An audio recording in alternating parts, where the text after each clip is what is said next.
Hey, hello there. Good morning, good afternoon, good evening. Hi, hi. Oh, wait, I just realized my thing's acting up. Let me just fix it real quick. On the bright side, there's not as much scuff. Ehehehe.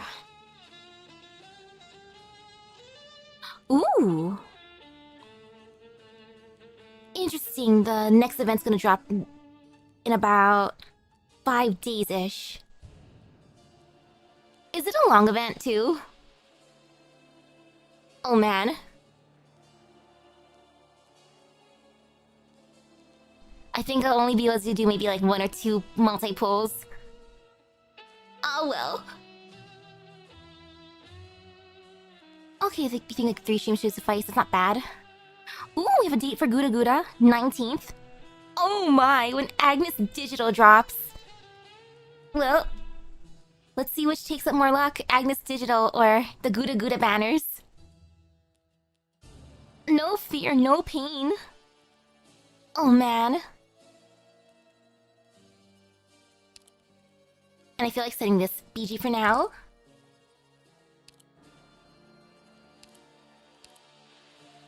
So yay, we're starting back up with these wonderful groups. So first group of the night. Group number 11. Charge of the Arcosauria.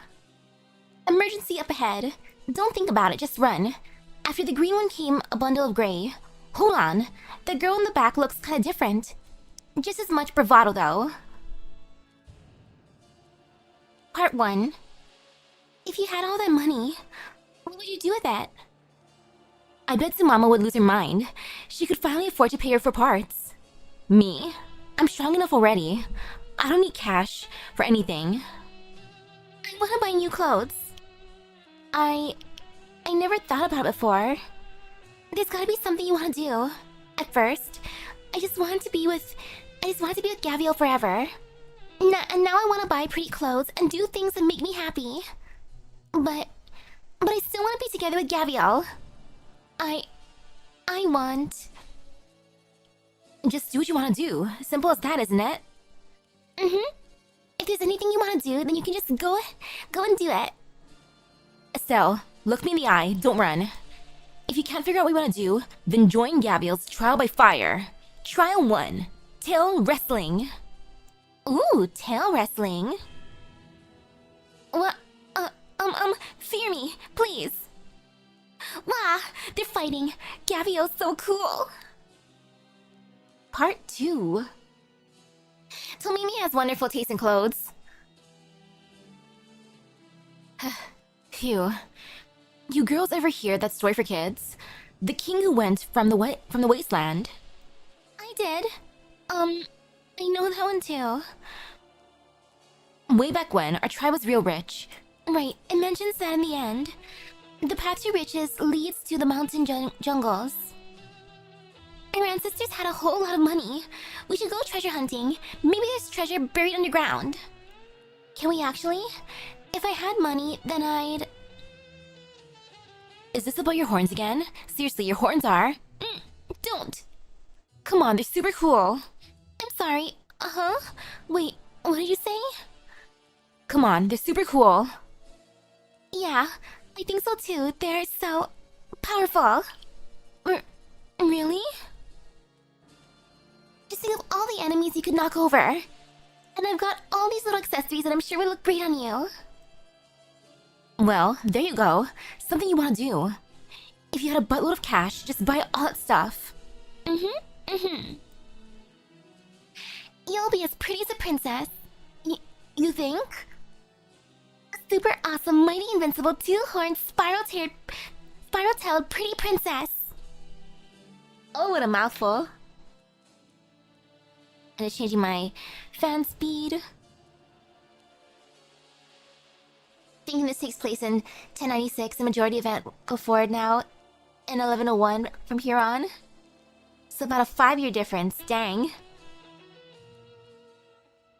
Main log 101_4. Part 3. You think anyone will try to steal all this pure gold from us? Who'd have the guts? I'll knock him flat. I can knock anyone flat too. No one's taking anything from us right now. With those horns, Estelle, you're knocking everyone down.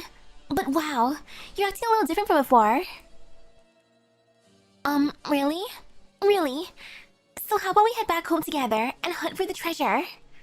You mean right now? Do we even know if it's real? Besides, we've got other things to do right this moment. Like, for example, lugging all this pure gold from the factory to the depot. Who is it? Who's in front of us? Wait, did someone come to steal our gold? Ha! I won't let you anywhere near. Yeah! Wait, Estelle. Gavio, hold her down quick. Oh no! Gavio got sent flying. Well, this cube is chaotic. Very wholesome. Now, number 12, until spring comes. So earlier we had Tomimi, Gavio, and Estelle. Now we have Helger, Zima, and Absinthe. A city withers in the span of winter. The survivors make it out into the snowfields, firmly believing that they will save even more lives next time. General Helger. General? Haha, I see the title spread its way around.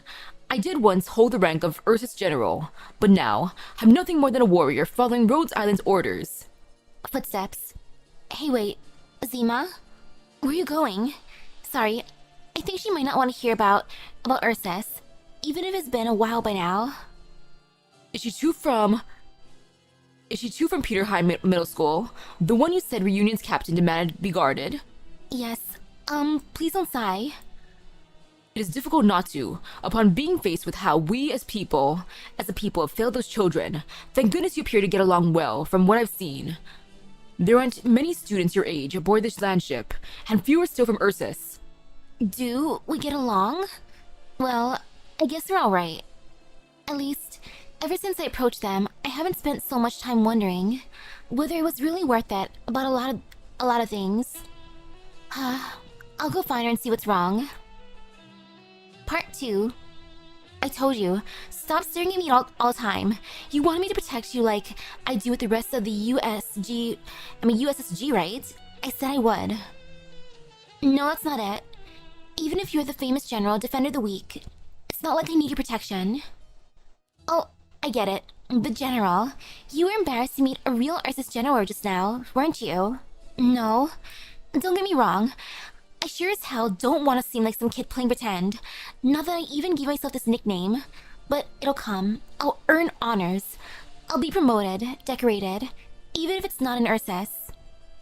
Now that you mention it, apparently General Helliger still wears some of his Ursus military medals. Still? Which campaign could be that important to him? He never talks about his past, so I'm not sure which battle he earned them from either. But according to him, he was gathering up whatever he could sell as he took the children away from Chernobog. Just in case, he'd have more options if his cooperation with Rose Island fell through. Huh? You mean he was going to sell his medals? He says the children of the clinic needed medicine and heaters for the winter. They didn't need his past. Never heard of any clinic treating infected while I was there. That's a good thing. It shows that both you and the children in the clinic are living in safety. Oh, it's you, General Helliger. We're being the operative word here. There's nothing left now. Let's drop this. Main log 105_1. Part 3. Let me look at your Ursus army ribbon. If that's okay with you, please? Of course. Although being so far removed from Ursus now, it's no more than a plain red ribbon. I gather that General wasn't meant as a compliment among the youth. It was just the army never came to take control of the situation, even in the city's final hours. That's what disappointed everyone so badly. But to be honest, it's not like we really trusted the army before that either. I mean, screw them, though. I like the nickname. Yeah, I know a far cry from a real general. Laugh at me all you want. But I'm gonna protect everyone in the USSG. I'll topple anything that gets in our way, I swear. If you're fond of that title, then by all means, take the ribbon. But it has no worth at all. Now that the battle has torn it in two, perhaps you deserve a better gift. The book then. Asina said you were writing a book. We'd all love to read it.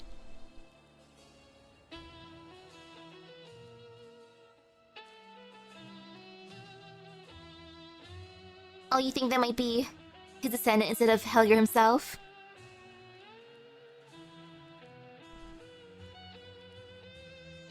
I mean, the one at house 2 does look younger than our Helger.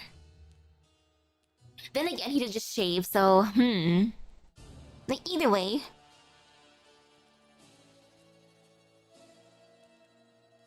My book? I doubt you find a book about the past to be worth reading.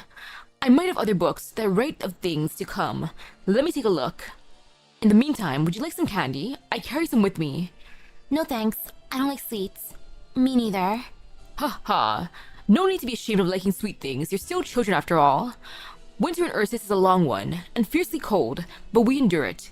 Also, we may see the days of melting snow. I want some sweets. I'll take the candy if they don't want it. Group 01, or number 1. Today's tea time. Shalom, Iris, and Melantha. 1/24th of the Victorian's Day is devoted to a certain activity. A cup of tea brings people together, sharing their secrets with each other. Ooh, are we having a tea party? Part 1. Are the two of you thirsty? I'll fetch some drinks. Plain black tea for me, thank you. I like some lemon squash, Shalom. Black tea, lemon squash. Alright. How about a little pastry stand too? Well, that would be wonderful. Yes, please. Just a moment then. I swear, we were here to have tea together. I wonder why he's suddenly serving us now. Isn't it nice to have someone to want to serve you? I suppose, but... Oh yes, this thing. Do you have any recollection of it? What is this? A red ticket stub? I was back at the Castle of Dreams to look for something, and I found it being used as a bookmark. Grandmother wasn't home. I returned to find Benna, and she had no clue either. And so my only option was to ask a fellow Victorian at a tea party. I really want to know what show this is. Curiosity killed the feline, you know. You better be careful. Part 2. Well... It seems you know what this is, Shalom. That's fantastic. You went to the right person after all, Iris. I'm sorry. Allow me a moment to think. Fine. I'm not in a rush. Faint sips of tea. Gulp, gulp, gulp, gulp, gulp. Go to Helger Skins? Sure. Ah, I think I remember. It's Tail swishing. a voucher for Londinium Patisserie, madams. You're telling fibs. I don't have any reason to. Londiniers aren't too keen on deep reds like this. Well now, is the color that significant? My Shalom, the blood streamed from your face. Let's look at the shade again, shall we? Is it crimson? What was it? You're very smart, Iris. Main log 106_1. The Crimson Troop. Yes, it's a stub for a Crimson True performance. But there's nothing written on about what performance.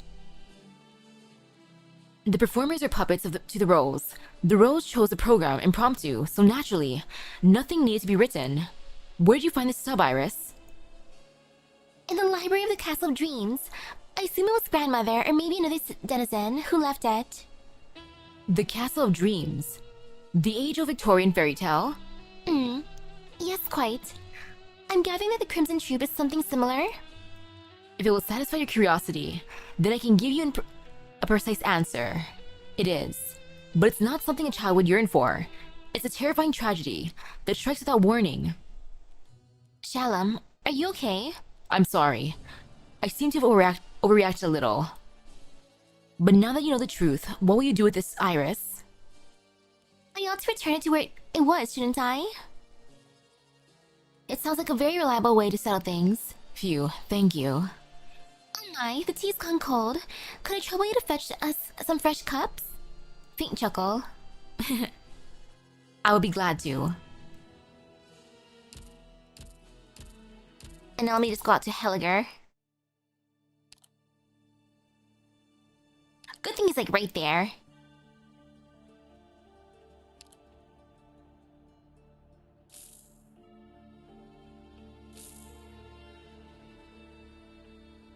So these are the Helliger skins.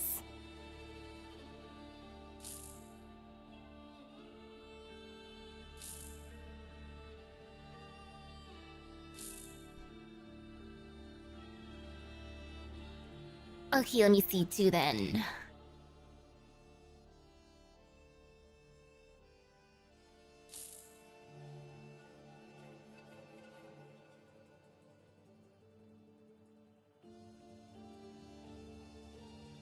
Like very similar to this one though.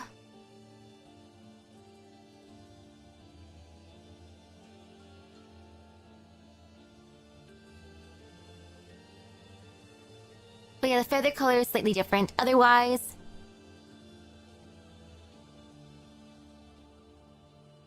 he is similar.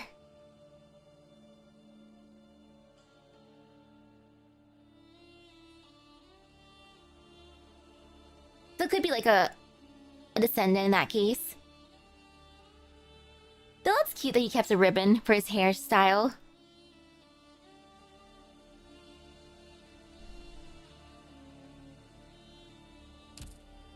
Like, that's cute.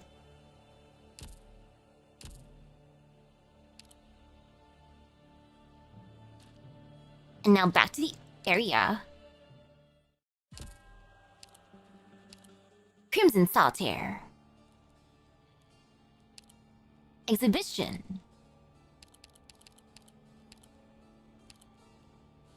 And now for number 2. Temporary partner. Carnelian, Nerl, and Earth Spirit. Behind the gold brooch, is a story of the fall of a royal house. Behind every person are the people and things they care about. Good day, everyone. I'm Carnelian. Greetings. I've already checked over our mission requirements. We can begin at any time. Hello, everyone. If the meet and greet's over, let's start ASAP. Is that the brooch you mentioned? Yes, one of the Gaulish royal family's crown jewels. Lithuanian nobles like to collect them as a badge of status. I came across it on my study abroad. There's a plain old originium circuit mounted on the back, loaded with defensive arts. The engineering department was very intrigued. I managed to exchange for medication. Understood. So what's the test method? You and I, Nerl, will take turns wearing this brooch, and if the other attacks us to test how effectively it resists different forms of aggression, Earth Spirit will handle the logging. Right. Recording equipment all ready. But why are you here for this, Nerl? In exchange for assisting with Carnelian's test, I'll be allowed to show the brooch to Maria afterward. The engineering department were at their wits' end finding 2 people to do this for them. One of us wants an eyeful of its high purity originium crystals, and the other is doing it for her craft-loving sister. Not many in Rhodes Island have both the experience, and just so happen to be off-duty right now. I appreciate that the 2 of you were so willing to come.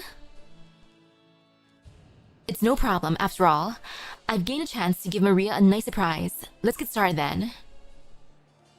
Part 2. Nerl, I'm sure you have status jewelry like this in your family, don't you? Bloodline's reputation are but a temporary splendors in the ruling class. The glory they accord them is so easily wiped away, just like this brooch. The gold is merely a manifestation of ornamental nature. What it truly relies on in battle are these originium circuits. If the pressure exerted exceeds what the circuit can ward, then as simply as that. Attacking sound. The warding falters. Let's take a break and give the circuit the time it needs to recharge. My, you hurt my throat for the moment there. I almost couldn't block you. Break time? Then can I take a look at the brooch? The originium crystals on top are definitely precious, very valuable for research. Solid originium crystals of this purity aren't common, nor are they easily extracted without just as much funding and tech. Sounds of breathing. There's not enough light here, shame. I can't quite make them out clearly. I'd love to take it to my workbench and then find the time to give them a decent look. What a brooch. If only I could just buy it for myself. Sounds of breathing. Why are you two so quiet? Can't get a word in edgeways. Main log 107_1. Part 3. Okay, final attack. Once I get these figures recorded, we can go. Sounds of writing. The crown jewel's workmanship is dependent to a certain degree on high purity originium crystals embedded in the surface layer. I agree to meet Maria soon. Do you think you could let me borrow the brooch just for now? I trust you wouldn't break it, but I'll go with you just in case. Oh yes, so Maria's your little sister? That's right. So does a little scamp ever badmouth you in her dreams? What? Of course not. Oh? Then it seems to me you aren't getting along very well. Sounds of writing. Reliance on originium crystal purity circuits can better. Is speaking ill of someone in your sleep a sign of getting along? It's a form of closeness at any rate. As a role model for her, it's imperative that I maintain a kind image for her at all times. But what does our girl like? Workmanship too complex. WRT energy storage. Reproduction infeasible. I like how Earth Spirit's just locked in for this. She likes to repair machines. She's wanted to be a craftsman ever since she was a child. She's also fond of some fruits, in dessert form. Well, mine comes to me for consolation every time she trips over her own jacket. Maria once told me that she loved watching me train in the garden more than anything. That brooch. We're done here for now, Earth Spirit. We'll be leaving. Fine. We'll be back before you know it. Yes, I heard you. Based on the above, I believe research can be focused on technological renewal. Sounds of writing. And that's that. Alright everyone, the mission report is all filled out. I'll go hand it in. Remember to turn the lights off when you leave. Hello? Earth Spirit was way too locked in. I did not expect the battle of older sisters. Like, my little sister and I are super close. Well, mine and I are even closer. Overall for tonight's group, my favorite ended up being this one, number 11. Tomimi, Gabrielle, and Estelle were so cute together. I didn't think they were going to be talking about fashion. And the fact that they found a bunch of gold, I love that for them. Good for them. Funding their amazing drip. Oh, that's too good. Oops, wrong thingy. Alright, now let me check out the little guide real quick. Storybook 83 and then scene 3. Let me just change the music real quick.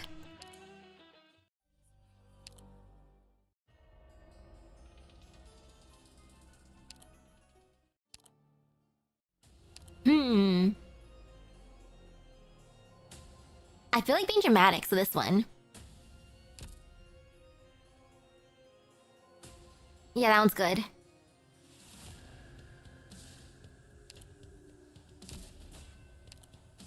I have the thing ready, but let me just get the other part on the side. Oh, that's cute. Last time Phantom was dragged back. Imagine this time Miss Christine is also searching for us. Most likely.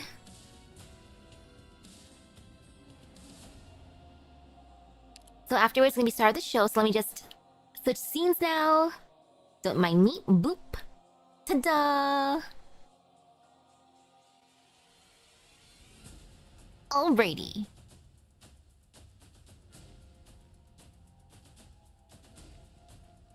Okay, got everything nice. Oh gosh, so it's raining outside. Hopefully the internet stays good. I'm just gonna believe. So now starting out at the camp, you find a quiet corner safe enough to harbor your entire squad from harm. allowing you to rest and reorganize. Having helped your teammates settle in, your consciousness slowly begins to loosen up. Drift into slumber. By the time you open your eyes again, your anxiety and exhaustion have long departed your body. You gather up your bags and continue exploring the unknown with your teammates. Advanced Squad. You locate the Rhodes Island Squad, who sent out the original distress signal. They have been scouting the surrounding areas before you make contact. You exchange information with each other, and their squads share some of their resources and experience with you. Ooh! A cute new gacha game? Oh gosh, what's it about?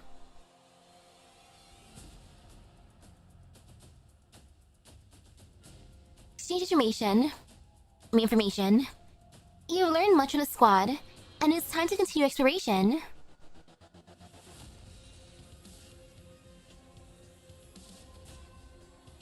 Well, that's cute. Let's see what happens next.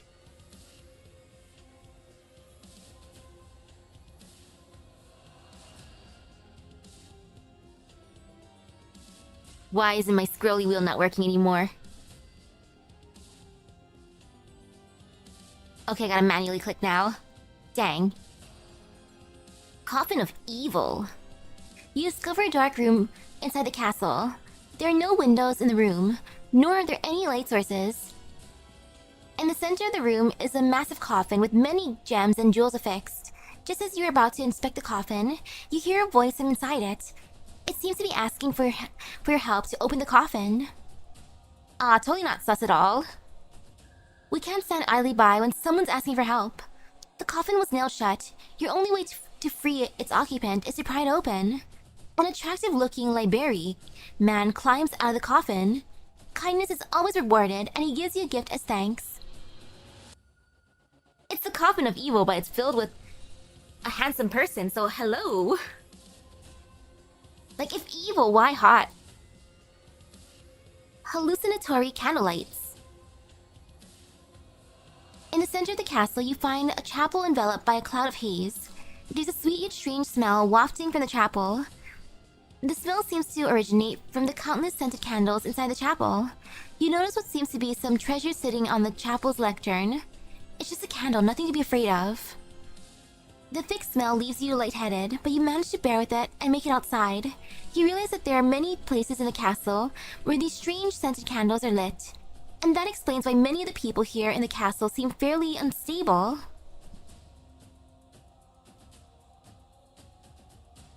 Arts and madness. They're nuts. They're all nuts. Help!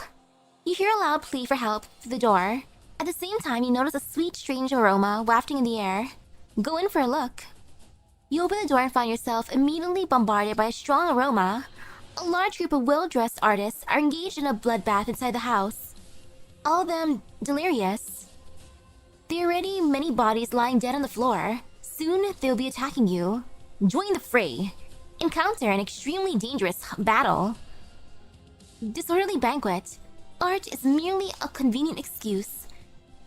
What they truly want is to strip away what little humanity there is left of them with spices and alcohol.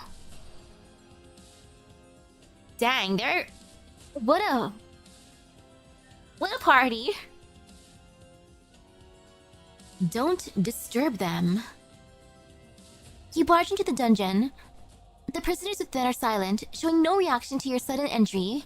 You see some of them carving on the walls, while others curl up on the ground, muttering to themselves. Too dangerous, let's go. You leave the dungeon. As you walk away, you hear the sound of exultant laughter coming from behind. You know that's smart to be like, yeah, no, I'm not gonna risk it in here. Shackled bloodline. In the dark jail, you find a slender girl shackled to a stone column by multiple chains. Noticing you, the girl claims to be a member of the Sarkaz vampire royal family. Ooh.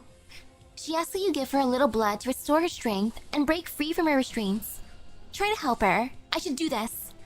After a loud roar, the girl rips the thick chains apart and laughs maniacally. She loudly ridicules the troupe who locked her here and swears to take revenge against every last one of them. Her fine facial features suddenly crumble into 3 segments, revealing her sharp, horrifying fangs. Subsequently, the shadows in the jail morph into several human-like shapes, and the twisted beings all attack you at once.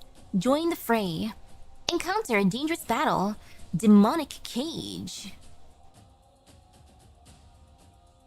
Oh, you think she might be the girl from Tin Man's story? Well, Tin Man is here, so he could have witnessed this too. Demonic Cage.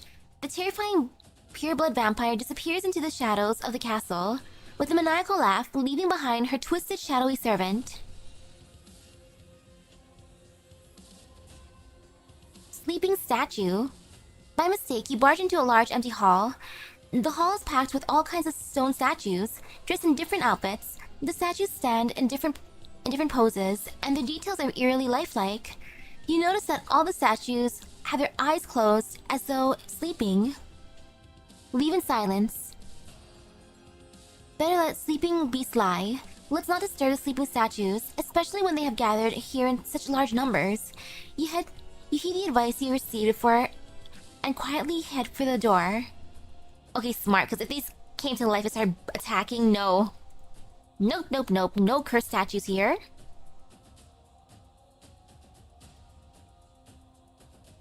A secret entrance. In your confusion, you smash through the wall to find a large empty space hidden behind it. The room's furnishings highlight its user's unique artistic sensibilities. There are all kinds of antiques you have never seen plastered all over the wall. In the corner of the room, an inscribed tablet brimming with historical richness attracts your attention. Take the tablet. Received collectible. Ooh. Oh man. I wanna either be... Actually, no. In the end, I think the group that'd be the most fun to travel with is probably Gabriel's group. Like, they actually found treasure and are just having fun at this point. So them. Take the tablet. Receive collectible. An epic narrative poem etched in a stone tablet. It was written 800 years ago by a famous Gaulish poet. But although modern literary scholars hold the poem in extremely high regard, historical records show that he was often ridiculed by his contemporaries for his obese figures and unattractive facial features. Flowers of Quind. You take the tablet and find its backside inscribed with a sentence. The insults of the foolish and ignorant once left me sullen and stricken with grief. But art does not lose its meaning simply for rough appearances. Dang. Your characters are tiny and the world is massive in scale. Ooh. Oh, that's cute. But oh gosh. I get so lost.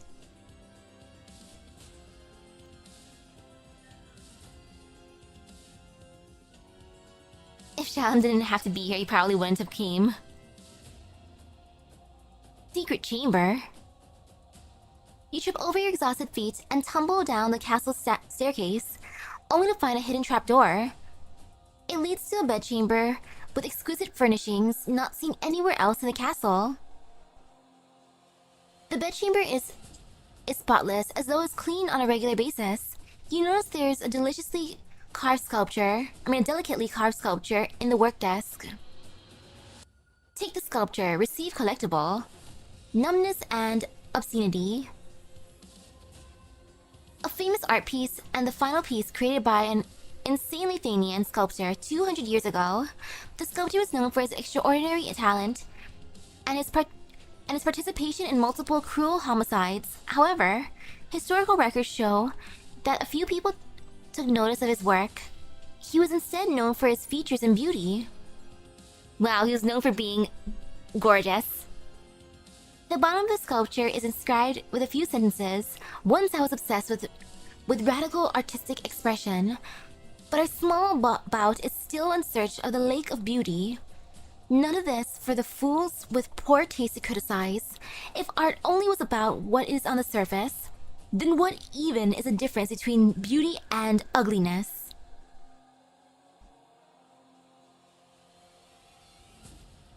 Wow, books falling on her head and dashing towards to drop them on monsters. The power of clumsy. Oh, hello, Duck Lord. Duck Lord's party. The duck, apparently called the Duck Lord, invites you to a party. The entire table is packed full of the finest beverages and the most decadent desserts Gaul has to offer. The other guests sitting at the table are also chatting away about various artistic subjects. Oh, Duck Lord, you're so cute. Crimson Masquerade. A truly bustling masquerade. There are countless dancers wearing full dresses and masks around. They waltz past you as the accompanying pieces of enthusiastic music echo throughout the hall one after another. None of them feel the slightest bit of exhaustion when their voices go hoarse. None of them are stopping even when their shoes are completely worn out and their feet bleeding. You can't see their faces as all of them are wearing masks that feign happiness.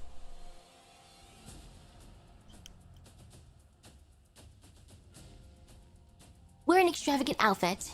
You feel your outfit is not very well suited for the occasion. The first step to blending in is to dress the part. Offer flowers to the dancer. You give a dancer your most sincere compliments. She smiles at you at the moment. She takes a flower and puts it in her chest pocket. Sing a song. You start to sing on a whim, freely on a whim, and the accompanying music begins to follow your every rhythm. The leader would love your singing. He definitely would. The dancers stop and watch in silence.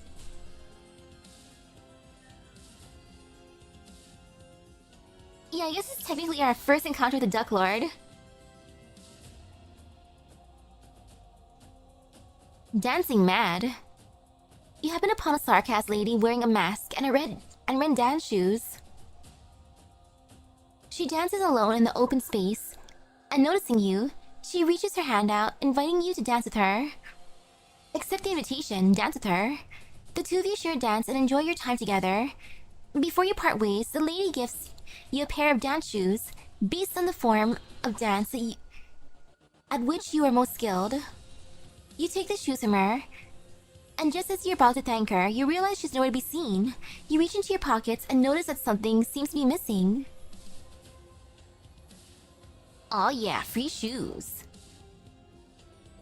Crimson Masquerade. Take the dancer's mask off. What do they look like behind the mask? You break the greatest taboo of masquerades, and with the mask in your hand, you're certain that this is a decision that you will come to regret. Suddenly, the duck snaps his fingers, and everyone falls silent. Duck Lord's party. It'd be kind of funny if the Duck Lord's the one in charge, but now I don't think he's gonna be the one in charge. He might be a sponsor. Duck Lord's party.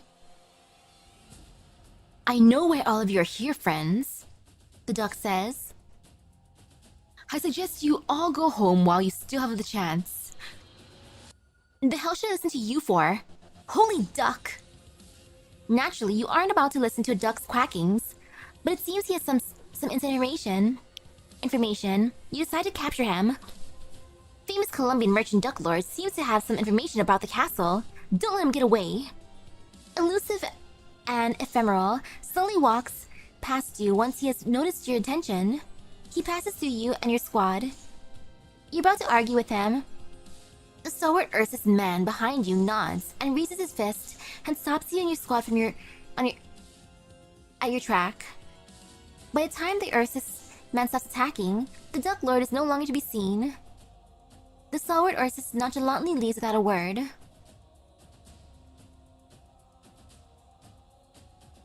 Art connoisseur. Hello, ma'am. You have several pieces of art on you that I believe belong to a famous artist. Would you be so kind as to let me examine them? You meet a well-dressed, polite woman deep inside the castle. She seems to be interested in some of the artwork you've come across. Show her both. Flowers of Quind, Numbness and Obscenity. You're very kind.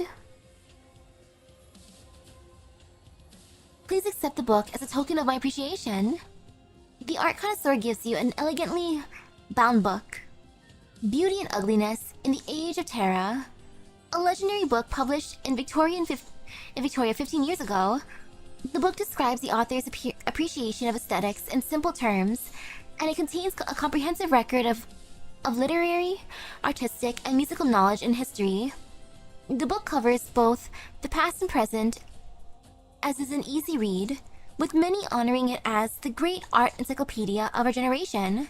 Yet, it is rumored that the book's author was the leader of a certain small troupe and was murdered a few years ago by a hitman codenamed Blood Diamond. Ah, Blood Diamond, eh? Royal Rumble. In a strange, frivolously decorated room, there are two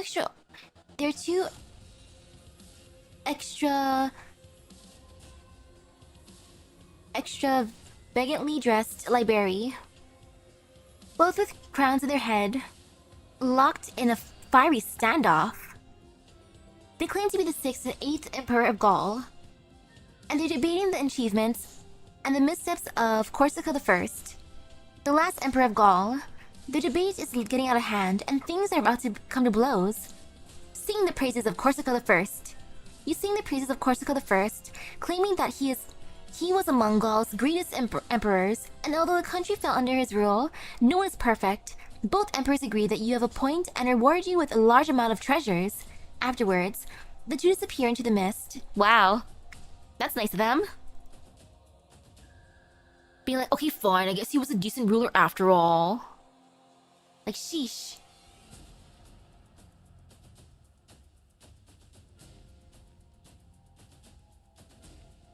Yeah, he's probably serious and straight to the point.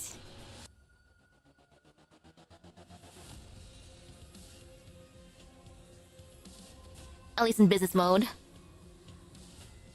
Duck Lord, the lead actor. The curtain rises before you, and you're the only member of the audience today. Tonight's performance is a renowned Gaulish tragicomedy. Its talented female lead even danced till her shoes were soaked with blood during a curtain call, one time as the audience cheered her on. Hey, but the duck? Why is there a duck scattering cash around the stage? A duck is fine too, isn't that right? Surprisingly, the duck's steps aren't too bad. Duck lord with money. Gaulish veteran. You happen upon an old veteran soldier in tattered clothing who's sitting on top of the castle ruins. You chat with him a little and learn about his past. The man claims to be a Gaulish vanguard who once fought alongside the emperor. He's here to seek the emperor's treasures to contribute to Gaul's revival. As your conversation continues, the man starts an impassioned speech, impressing upon you his homeland's past glory. Listen to him closely. Even so, you take a closer look at the old soldier's uniform and realize he might simply be a drafted militian from the Gaulish Empire. He even mispronounced the emperor's name. You choose not to point that out, though. After the old soldier finishes his speech, he gives you many supplies to show his appreciation for how attentive you were. Hey, free supplies. Very nice. Attending a banquet. A group of Athenian nobles is hurriedly making its way into a party.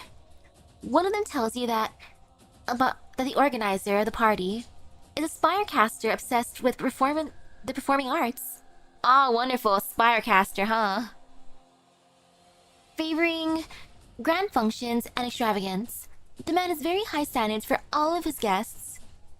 The Athenian noble takes a look at you and proposes the following.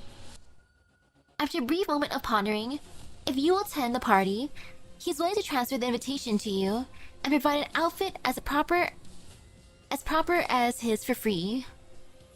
Get a free outfit. Mantle of the wrongly condemned.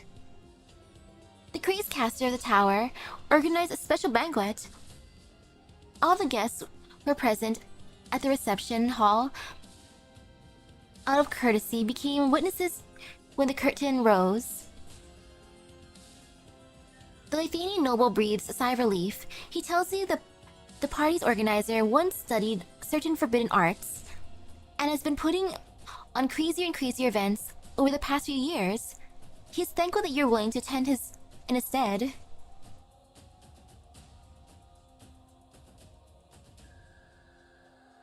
Eccentric hunchback. I know who it is that you seek, outsider. To the slender, stooped woman with a strange laugh. You don't understand that feline, do you? You seem to trust him, though. The woman looks at you through her helmet and scarf. I can tell you about his past. Are you interested? She reaches out her shriveled hands, seemingly asking for something. I definitely want to know. As a member of the troupe, he was very well treated. Shadow taught him illusion arts. Blade Dance taught him his dance-like combat techniques. White Flower taught him his exquisite acting skills. As for his lordship, he gave him his charming singing voice. When the feline finally learned the truth and realized his respected teachers were all hopeless villains, what a long, bloody night it was. Ask about the Shadow. Let's talk about this more. Shadow, an artifact left behind by the Crimson Troop member. The rumor has it that before he joined the troupe, the Shadow was a Syracusan stage caster famous for his superb illusionary techniques. It is also said that he killed many members of the family during his performances with his originating arts. Ah, Shadow. A most delicate but cruel murderer. He was a villain who lurked in the shadows. Alas, his student evidently knew how to blend into the darkness even better than he. Dang, Phantom, what a professional.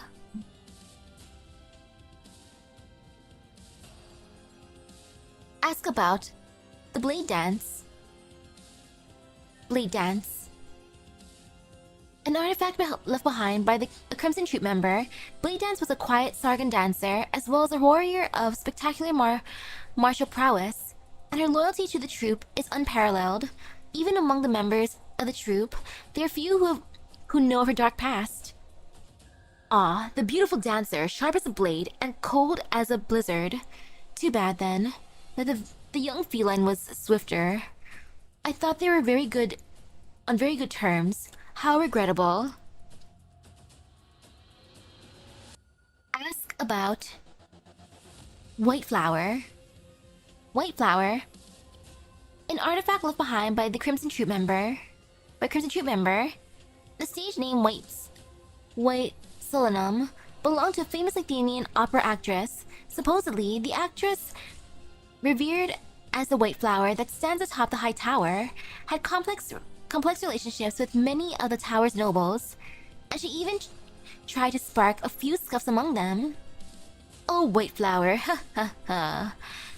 The woman was a fine actor, but her performance could never hide what a vicious, despicable person she was. Dying at the hands of her own student was a fate too kind. Ha ha ha.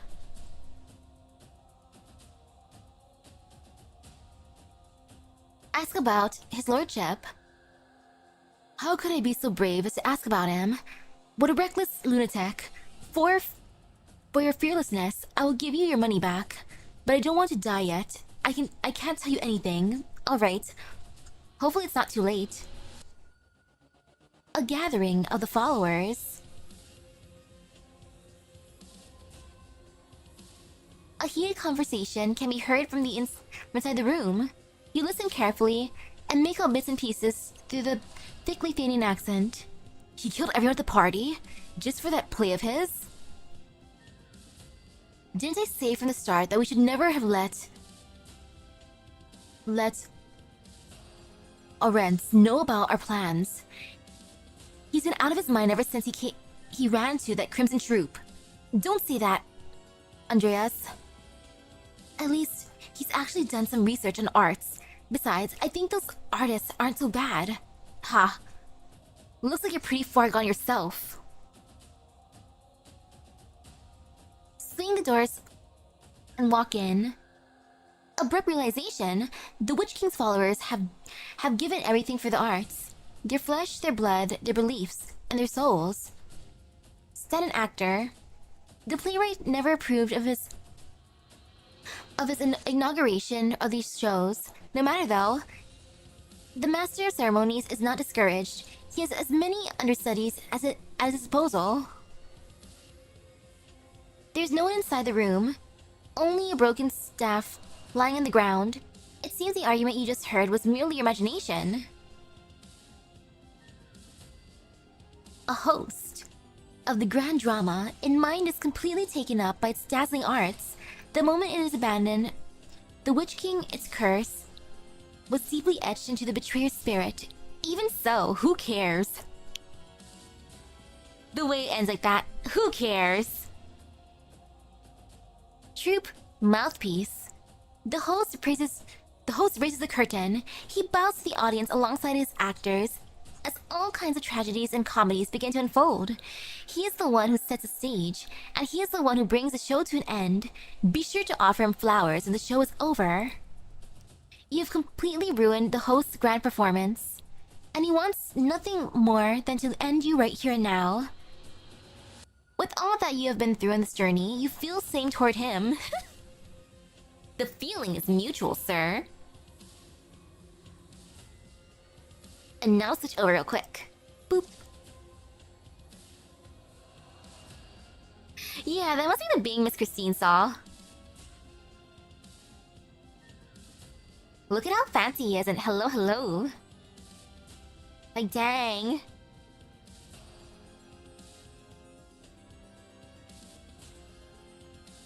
Originally known as Arents, the mouthpiece is a Lithuanian noble who possessed gruesome arts, courtesy of his studies, which allows him to enslave the minds and bodies of others, turning them into marionettes under his control. At one point, Arents came into contact with the Crimson Troop, and to prove his worth before them, murdered a group of nobles attending the banquet held by him for his own artistic desire, earning him infamy in Lithuanian. That is one way to assert dominance. But yeah, he is extremely extravagant looking. So fancy. Even the malevolent Witch King cursed Arents following his departure from the Witch King's court to join the troop. Although whether the curse is literal or figurative, what remains ambiguous. This troop was around for a while. And now for the start of the show. The Crimson Troop was destroyed thanks to Phantom, and it will be reborn thanks to Phantom.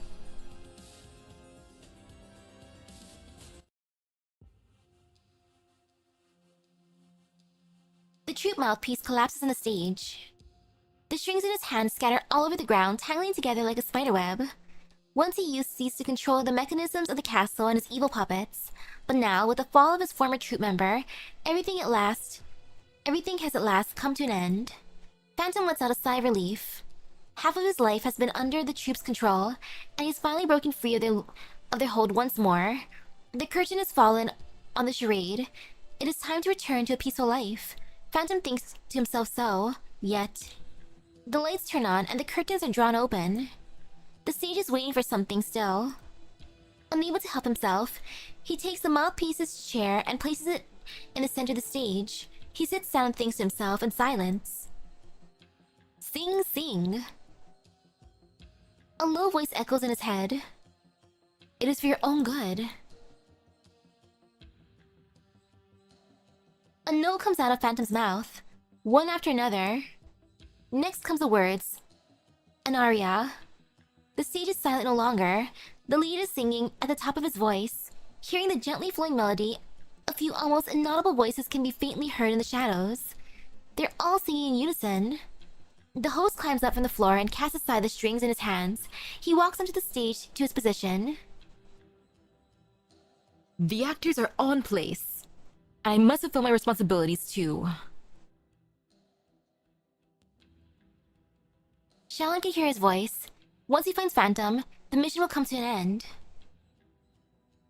He swings the door open.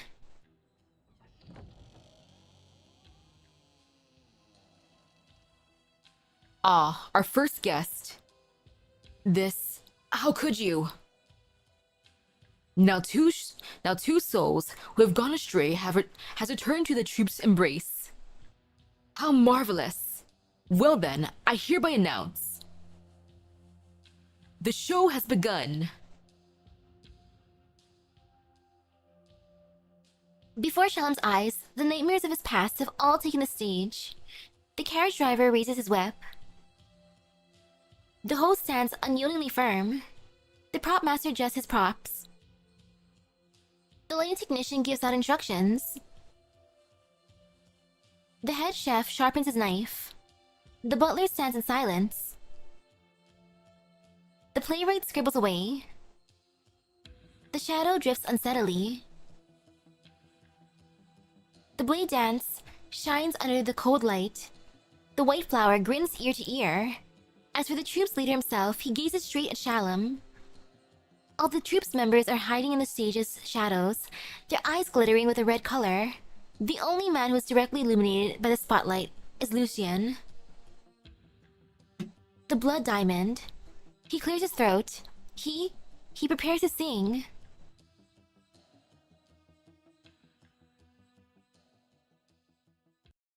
Miss Christine! Go rescue your man! Good luck to Shalom, good luck to him for reals. Okay, then next is gonna be ED1, but let me set the music first. ED1, then Curtain Fall. Alrighty.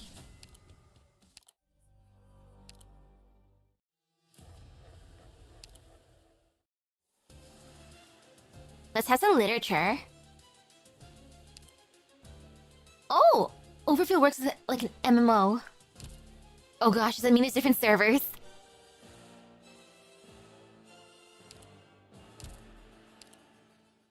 Okay, got that one.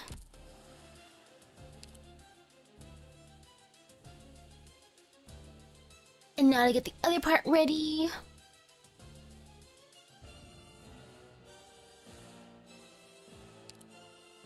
Oh, only one is from what you've seen.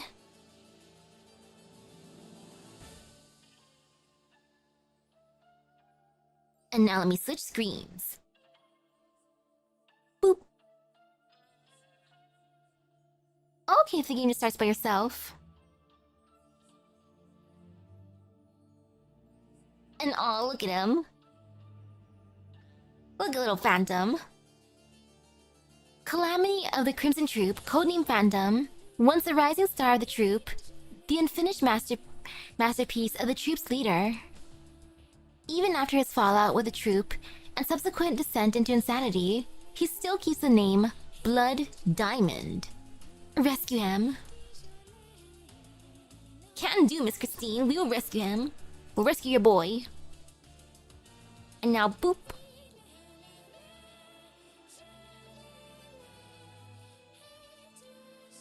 And then next part is... Da-da-da-da, Curtain Fall. Celebrate, everyone, celebrate. This is the perfect ending that we all strive for.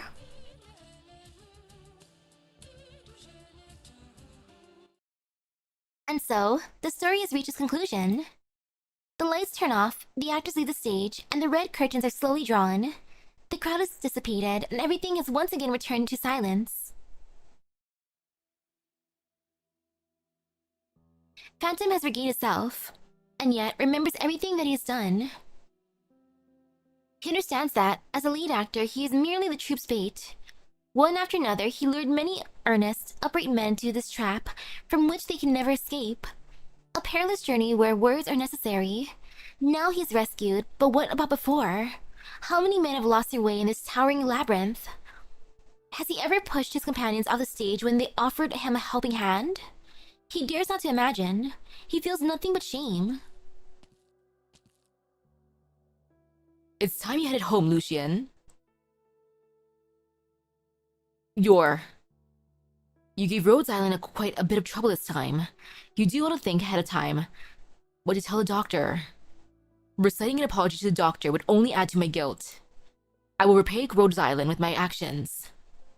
That's good. Come to think of it, this place feels familiar. A stage, a theater. This is the place that all actors strive for. Care to sing a song? My singing brings nothing but trouble. But if that is what you want... Phew. My apologies. I only wanted to make sure. You're truly back now. Need a hand? Many thanks. Thank you, Miss Christine. And thank you, Shalom.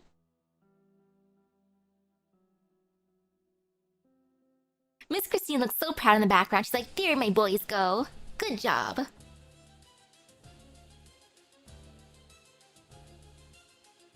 Okay, and then 84, and then... First draft. We're keeping the epic music, though. Miss Christine really is the MVP. I like her a lot. She's fun. I appreciate Miss Christine.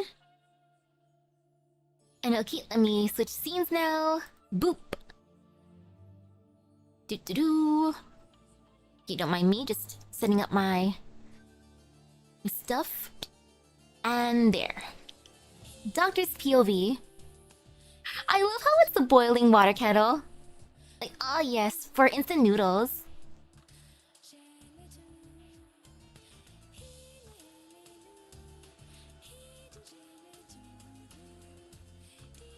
Oh, you were confused and you completed E when you're like, already?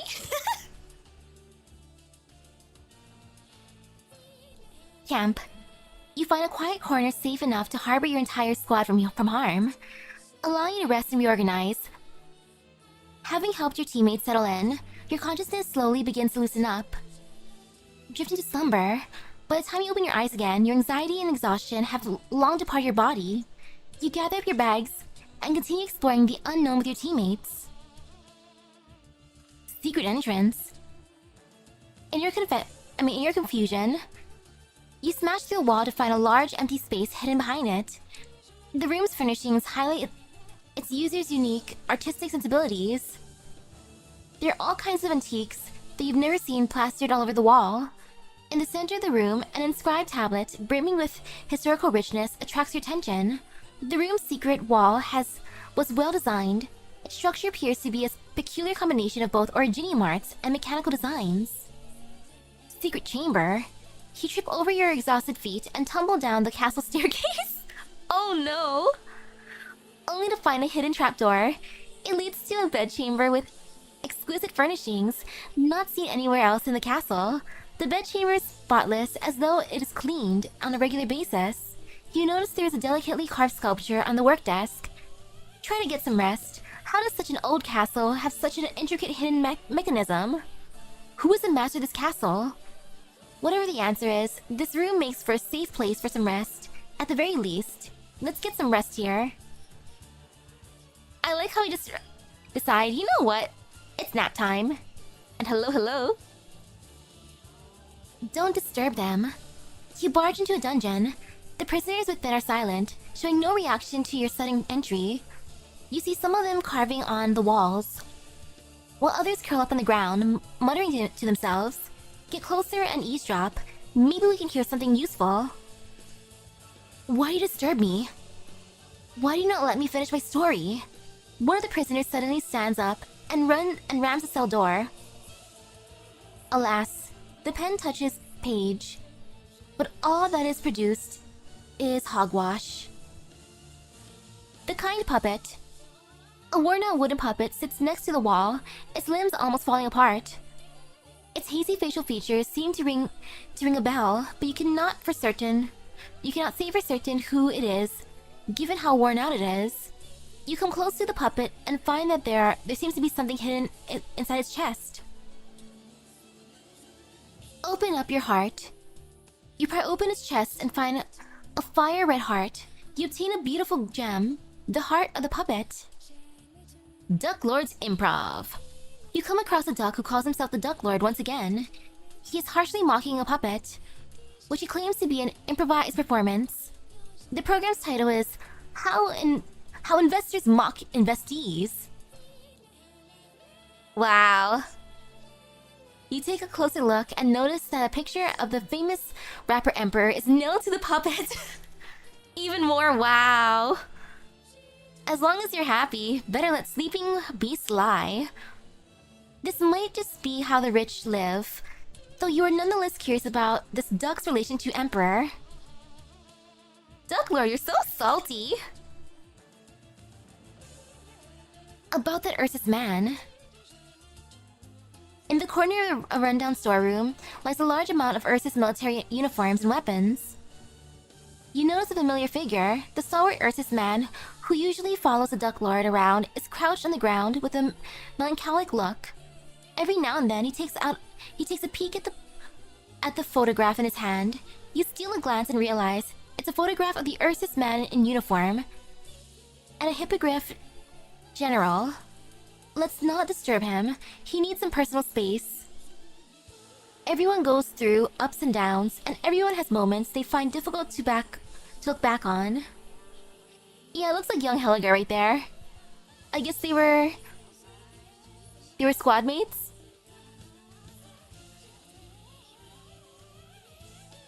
That Ursus man. Safe house? How safe is this house? There's danger lying in wait in every corner of the castle, the old castle. The usual environment, the enemies lurking in the shadows, and the grotesque happenings have been unceasing, wearing you and your squad out. Fortunately, you're able to find a corner to catch a breather every now and then. You would do well to manage your resources, relax, and plan your next steps quickly. Your next challenge will appear before long. Reorganize. You take inventory of your resources and find that when the resources are rationed appropriately, you have enough resources for more pairs of hands. Revenge story. In the dimly lit room, you see a young man sat by himself before the desk, dipping his quill into a bottle of strangely colored ink, and writing intently in the flickering candlelight. He does not notice your approach. See what they're writing. Writer's tongue. The playwright penned his creations with the quill of his own blood, and for himself he devised an ending in which he perishes in a sea of flames.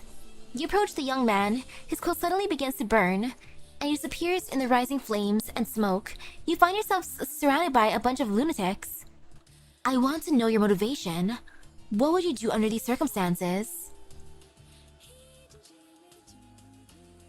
Every word written by the playwright is true. The truth is blood, it's tears. Its life is death. But the truth of the Crimson Troop goes even deeper. Seek it, discover it, and escape it. Playwright? A nameless youth toiling behind the scenes. He has never stopped writing, even when he lacks pen and paper. Someone here is worthy of his interest, and doesn't seem hostile. Wow, the playwright's younger than I thought he'd be. I was expecting an old person. Act 1. The end of the first act. The first ending. And the young man wrote for himself. In the midst of the fire that consumed all that he treasured, the hero sips his foe's blood and writes the last scene of his vendetta. Ye who has ink shall write with the playwright a story of the many. Throw the abandoned draft into the fire, take out a new sheet of paper, and begin anew. Ooh, we get to write with them? That sounds fun. You know, I like that. And I'll switch back.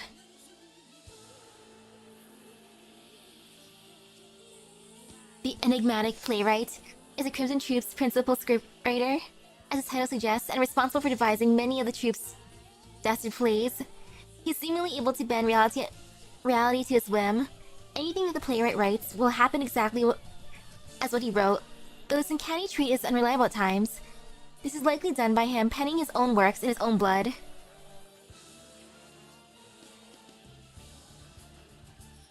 Oh man, since he also writes stuff, I wonder how Logos feels about this kind of power. So, like, wow, look at you using your pen and writing things into existence. Dang though, playwright. Now first draft. At last, the ink on the page dries, and the playwright hands it over to the troop master. This flimsy piece of paper will ruin countless lives.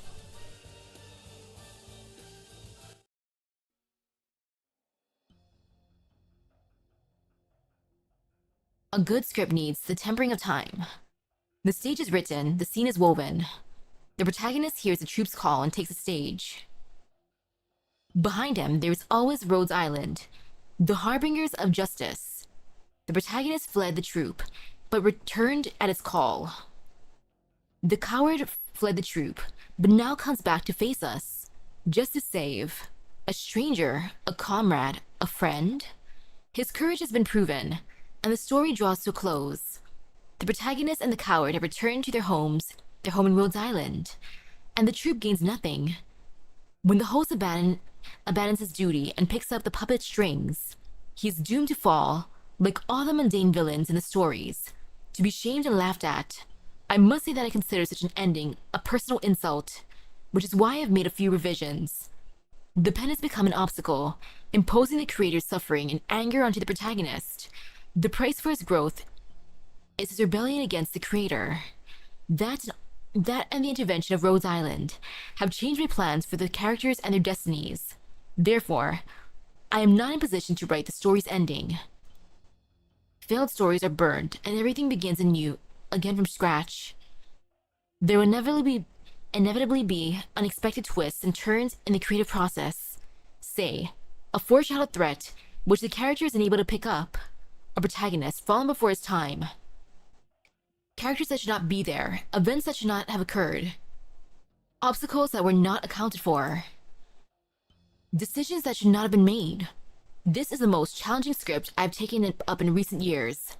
Fortunately, there are few pages that stand out amongst the countless rewrites. Based on your requirements, I would recommend this chapter. All obstacles are swept away. The happy ending that everyone wants comes true. And a dark seed is planted deep within the heart.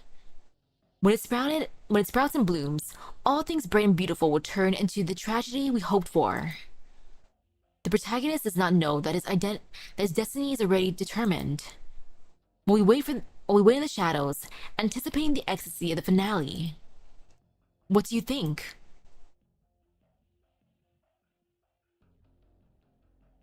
My dear troop master.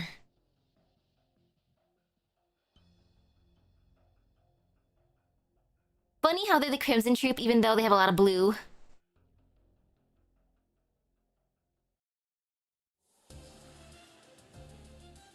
Very fond of blue for the higher ups anyways.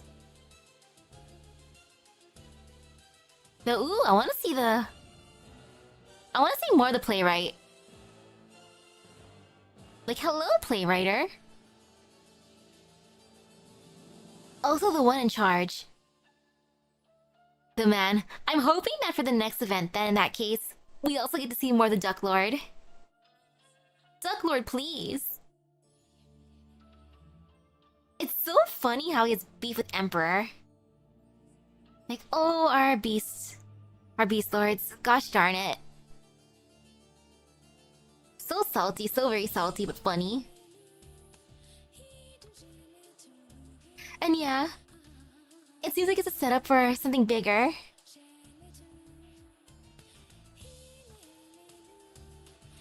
Oh yeah, definitely like that guy. Yeah, certain conditions probably has to be met. And that's why he's like, you know what? I can't write the ending just yet. It hasn't come to me. Oh man, I can't wait for more Miss Christine. Miss Christine is the one I'm most excited for, other than potentially knowing more about the Duck Lord. Tonight's MVP, Miss Christine. And I expect the next event's MVP gonna be Miss Christine. Oh, Miss Christine. Miss Christine is just gonna get all the rewards. She'll be the greatest actor as well. Best actress, Miss Christine. All for Miss Christine. I wonder what the doctor might have written down too. Though does it mean we're kind of sleeping in the playwright's room? It's like, oh, we stumbled across a random room. It looks pretty clean, let's just take a nap. Playwright comes back to his room, just sits at his desk and starts writing. We wake up. It's like, oh, who's this? Let's see what he's writing. Like, it's a good thing the playwright went straight for his desk rather than the bed. Or else that would have been so awkward. It's like, who is this weirdo sleeping in my bed?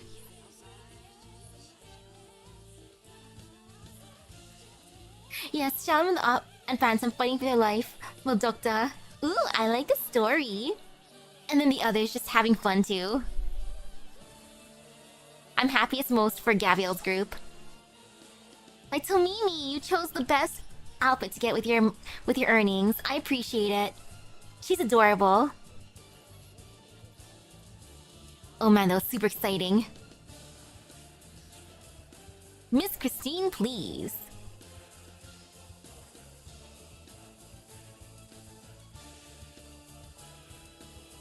Oh, Miss Christine is definitely unique. Like, heck, she even has two tails. So she's like... she's a Nekomata.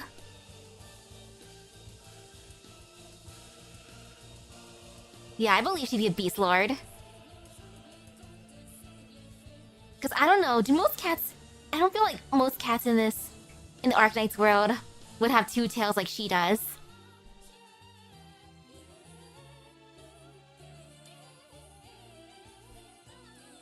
So it's nice how she took a liking to Phantom, guys. Like, thank you, Miss Christine. I appreciate you, ma'am. Oh? What is?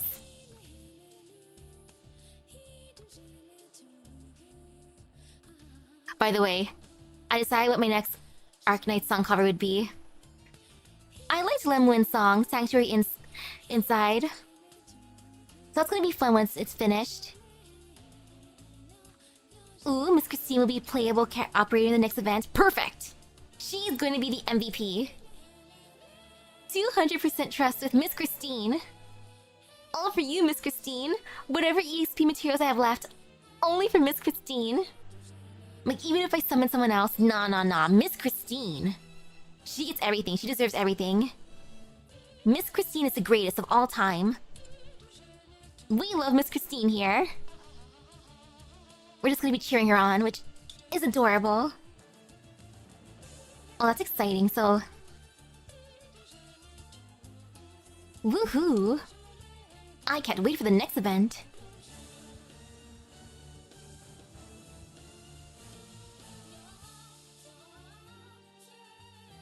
Man, the Crimson Troop's still mysterious. Like, we know who Phantom's mentors are.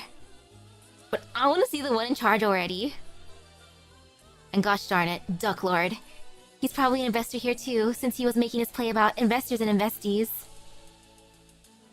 Duck Lord, why? Why this company of all things? Oh man. But yeah, I'm excited for the next event. It's gonna be fun.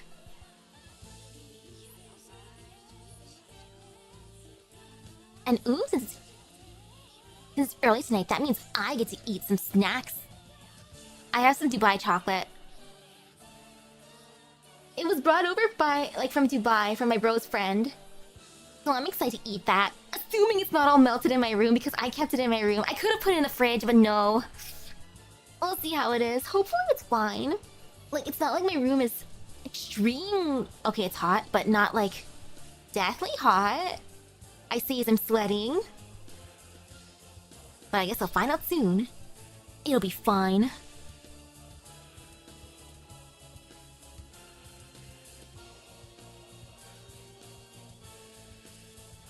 Yeah, it is surprising that they lasted for that long.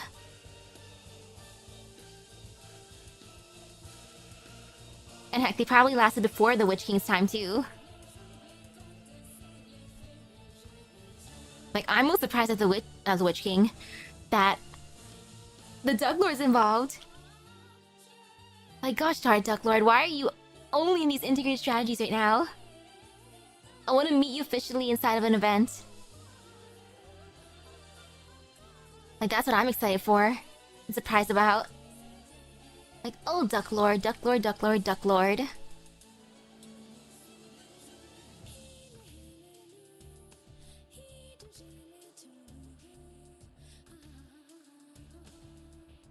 imagine we see Duckler in Yan.